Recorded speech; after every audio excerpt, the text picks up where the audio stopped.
Hello, അപ്പോൾ നമ്മൾ ഇന്ന് എടുക്കാൻ പോകുന്ന ചാപ്റ്ററിൻ്റെ പേരാണ് ലാപ്ലേസ് ട്രാൻസ്ഫോംസ്. അപ്പോൾ അതിൽ കൂടുതലൊന്നും പറയാനില്ല, ഹെഡിങ് കൊടുത്തോളി. Laplace transforms.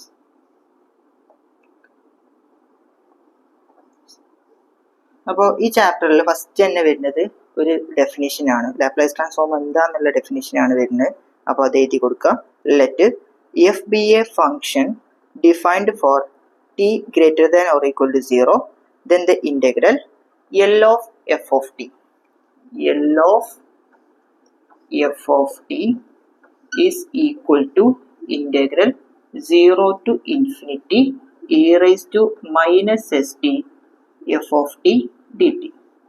ഇതാണ് ഈ ഒരു ലാപ്ലേസ് ട്രാൻസ്ഫോമിന്റെ ഡെഫിനിഷൻ. കഴിഞ്ഞില്ല. Is said to be Laplace transform of F of T. ഇത് കണ്ടിട്ടൊന്നും പേടിക്കണ്ട, ജസ്റ്റ് ഇത്ര ആലോചിച്ചാൽ മതി. എഫ് ഓഫ് ടി എന്നൊരു ഫംഗ്ഷൻ ഉണ്ട്. ആ ഫംഗ്ഷനെ ലാപ്ലേസ് ട്രാൻസ്ഫോമിനെ നമ്മൾ ഇങ്ങനെയാണ് സൂചിപ്പിക്കുക, L of F of T എന്നുള്ളത്. ഈ ഒരു ഫംഗ്ഷനെ ലാപ്ലേസിക്ക് മാറ്റണം എന്നുണ്ടെങ്കിൽ integral 0 to infinity e raised to minus st f of t dt ഇട്ട് കൊടുത്താൽ മതി. എക്സാമ്പിൾ ആയിട്ട്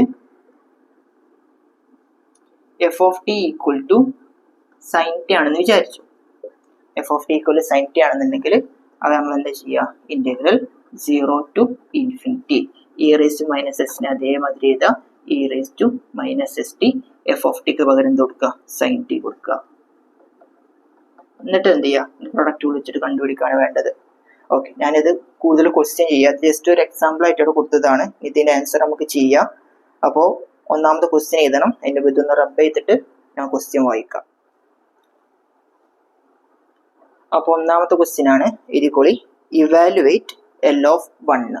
അപ്പോൾ എൽ ഓഫ് 1ന്റെ ലാപ്ലേസ് ട്രാൻസ്ഫോം ആണ് കണ്ടുപിടിക്കേണ്ടത്. ക്വസ്റ്റ്യൻ ഇതാണ്. ഒന്നാമത്തേത് ഇവാലുവേറ്റ്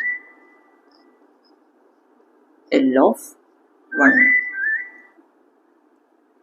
എൽ ഓഫ് 1 കണ്ടുപിടിക്കണമെന്നുണ്ടെങ്കിൽ ആദ്യം തന്നെ എന്താണ്, ഇത് എഫ് ഓഫ് ടിക്ക് പകരം ഇവിടെ എന്താണ്, f of t equal to 1 ആണ്. അപ്പോൾ നമ്മൾ ഇതിന്റെ ലാപ്ലേസ് ട്രാൻസ്ഫോം ആണ് കണ്ടുപിടിക്കേണ്ടത്. അപ്പോൾ എൽ ഓഫ് നമ്മൾ എഫ് ഓഫ് ടിക്ക് പകരം 1 ഇട്ട് കൊടുക്കുക. L of 1 equal to integral 0 to infinity e raised to minus st into 1 dt. നമ്മളെ ഇക്വേഷൻ ഒന്നുകൂടെ എഴുതുന്നുണ്ട്. L of F of t is equal to integral 0 to infinity e raised to minus st f of t dt ആണ്. ഇതിലുള്ള ഈ F of tick പകരമാണ് ഞാൻ എന്ത് ചെയ്തത്, 1 കൊടുത്തത്. കാരണം നമ്മൾ ചോദിച്ചത് എൽ ഓഫ് 1 ആണ്. എൽ ഓഫ് 1 ഇതിൻ്റെ ഉള്ളിൽ ഒരു എഫ് ഓഫ് ടി ഉണ്ട്. എഫ് ഓഫ് ടിക്ക് പകരം ആരാളുള്ളത്, 1 ആണുള്ളത്. അപ്പോൾ എന്ത് ചെയ്യുക, അത് കൊടുക്കുക. E raise to minus S T into 1 എന്ന് പറഞ്ഞാൽ എന്താണ്, e raise to minus S T ആണ്. Integral 0 to infinity e raise to minus S T D T എന്ന് വരും. E raise to minus S ടിന്റെ ഇന്റഗ്രൽ എന്താണ്, e raise to minus S T divided by minus S. അതാണെങ്കിൽ just ഒന്ന് എഴുതി വെച്ചോ, integral something e raise to m x d x ആണെന്ന് വിചാരിച്ചു. ഇങ്ങനെയാണെന്നുണ്ടെങ്കിൽ ഇത് ഇന്റഗ്രലിൽ നിന്ന് വരുന്നത് e raise to m x divided by m. ഈ എക്സിന്റെ കൂടെ ആരാണോ ഉള്ളത് അയാൾ എന്ത് ചെയ്യുക, ഡിവൈഡ് ചെയ്തത്. അതായത് ഇന്റഗ്രലിൽ എക്സിന്റെ കൂടെ ആരാണുള്ളത് അയാളെ ഡിവൈഡ് ചെയ്ത് ചെയ്യുക. ഇവിടെ എക്സിന് പകരം ടി ആണ്, മാത്രമല്ല അവിടെ എമ്മിന് പകരം ഇവിടെ മൈനസ് എസ് ആണ്. അപ്പോൾ ടീന്റെ കൂടെ ഉള്ള ആള് മൈനസ് എസ് ആയതുകൊണ്ട് മൈനസ് എസിനെ അഡിക്ക് ചെയ്തെടുത്തു. ഓക്കെ, എന്നിട്ട് പിന്നെ ഈ അപ്പർ ലിമിറ്റ് ലോവർ ലിമിറ്റ് കൊടുക്കണം. അപ്പർ ലിമിറ്റ് ലോവർ ലിമിറ്റ് കൊടുക്കാനാലും ഇങ്ങനെ ഒരു ബ്രാക്കറ്റ് ഇടുക. ഇവിടെ എന്താ, 0യും ഇൻഫിനിറ്റിയും ഇവിടെ എഴുതുക, ഒരു പെട്ടിയൊക്കെ എഴുതുക. ഇനി എന്താ ചെയ്യേണ്ടത്, upper limit lower limit apply ചെയ്യണം. Upper limit lower limit apply ചെയ്യുമ്പോൾ എന്താ വരിക, ടിക്ക് പകരം എന്ത് ചെയ്യണം, ആദ്യം അപ്പർ ലിമിറ്റ് കൊടുക്കണം, അതിനുശേഷം ലോവർ ലിമിറ്റ് കൊടുക്കണം. ടിക്ക് പകരം മാത്രം കേട്ടോ. ഓക്കെ, അപ്പൊ ടിക്ക് പകരം കൊടുക്കുമ്പോൾ ഈ -1/s നമുക്ക് ഇവിടെ ഒന്നും ചെയ്യാനില്ല. അപ്പൊ നമ്മൾ ഇതിനൊന്ന് പുറത്തേക്ക് എടുക്കുക. ആവശ്യമില്ലാത്തതൊക്കെ എന്ത് ചെയ്യണം, പുറത്താക്കുകയാണ്. 1 ഡിവൈഡഡ് ബൈ മൈനസ് എസ് എടുത്തു. ഇവിടെ ബ്രാക്കറ്റിൽ എന്തെടുത്തു, e raise to minus S T 0 to infinity.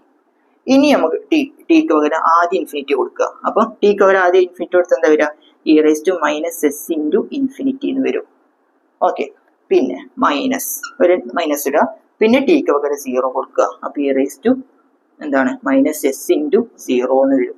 ഇങ്ങനെയാണ് എന്ത് ചെയ്യുക, ഇതിന്റെ അപ്പർ ലിമിറ്റ് ലോവർ ലിമിറ്റും അപ്ലൈ ചെയ്യരുത്. ഓക്കെ, ആദ്യം തന്നെ എന്ത് ചെയ്യാണ് ചെയ്യുന്നതോട് പറയുന്നുണ്ട്, e raise to minus infinity e raise to minus S t, അതിന്റെ പകരം ടിക്ക് പകരം ആദ്യം ഇൻഫിനിറ്റി കൊടുക്കുക, പിന്നെ 0 കൊടുക്കുക, അതിന്റെ നടുക്കൊരു മൈനസ് ഇടുക. ഇനിയിപ്പോ വേറെ ഏത് ഫംഗ്ഷൻ ആണെങ്കിലൊക്കെ അങ്ങനെയാണ് വരിക. കൂടുതൽ എക്സാമ്പിൾ ചെയ്യുമ്പോൾ നിങ്ങൾക്ക് മനസ്സിലാവും. e raised to minus s into infinity. ഒരു നെഗറ്റീവിനോട് ഇൻഫിനിറ്റിനെ ഗുണിച്ചു കഴിഞ്ഞാൽ നെഗറ്റീവ് ആയിട്ടുള്ള ഇൻഫിനിറ്റി ആണ് കിട്ടുക. നമ്മളിപ്പോ നമ്പർ ലൈൻ വരയ്ക്കണമെന്ന് വിചാരിച്ചു. നമ്പർ ലൈൻ 1 2 3 4 ആയിട്ട് ഇൻഫിനിറ്റി വരെ പോകും. അതേപോലെ -1 -2 -3 ആയിട്ട് ഇതെന്ത് ചെയ്യും, നെഗറ്റീവ് ഇൻഫിനിറ്റി ഇങ്ങോട്ട് പോകും. അപ്പൊ എന്താണ്, ഈ നെഗറ്റീവ് ഇൻഫിനിറ്റി ആണ് ഇവിടെ വരുന്നത്. ഇതിന് പകരം എന്ത് നെഗറ്റീവ് ഇൻഫിനിറ്റി ഇട്ട് കൊടുക്കുക, which is equal to e raised to negative infinity. പിന്നെ എന്താ ഉള്ളത്, ഇവിടെ മൈനസ് ഉണ്ട്, e raised to minus s into 0 ഉണ്ട്. ഇവിടെ സംതിങ് ഇൻറ്റു 0 നമുക്കറിയാം 0 ആണെന്നുള്ളത് e raised to -0. ഇവിടെ ഇതിനെ മറന്നു പോയത്, ഞാൻ മറന്നു പോയിട്ടുണ്ട്. -1/s ഇട്ടു.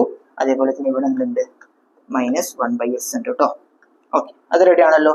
ഇനി എന്താ ചെയ്യേണ്ടത്, ഇവിടെ ഇതിന്റെ വാല്യൂ 0 ആയി പോകും. അഥവാ e raised to -infinity value എന്താണ്, 0 ആണ്.